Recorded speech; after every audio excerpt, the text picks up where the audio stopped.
হযরত মুহাম্মদ সাল্লাল্লাহু আলাইহি সাল্লামের ছেলে মেয়ে কয়টি ছিল তোমার জানা আছে? 5টি। 5টি ছেলে মেয়ে ছিল। আমি বলে দিই, ছেলে মেয়ে ছিল তোমার আছে 7টি। হ্যাঁ, এবার মেয়ে ছিল কয়টি এবং ছেলে ছিল কয়টি জানো? না, জানো না? না, মেয়ে ছিল 4টি আর ছেলে ছিল 3টি। নাম জানো? না। তুমি যদি 3টের নামও বলতে পারো, ছেলে হোক বা মেয়ে হোক, যে কোনো 3টে নাম বলতে পারলে তোমার জন্য একটা হাদিয়া রয়েছে। বলতে পারবা? পারবা না? ফাতেমা।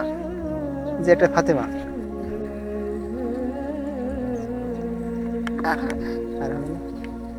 আমি বলে দিই, রুকায়া বিনতে মোহাম্মদ, জয়নাব বিনতে মোহাম্মদ, কুলসুম বিনতে মোহাম্মদ এবং ফাতেমা বিনতে মোহাম্মদ। আর 3টি ছেলে ছিল। 3টি ছেলের নাম আছে কাসেম ইবনে মোহাম্মদ, ঠিক আছে, আর তাহির ইবনে মোহাম্মদ আর ইব্রাহিম ইবনে মোহাম্মদ। ইব্রাহিম ইবনে মোহাম্মদ।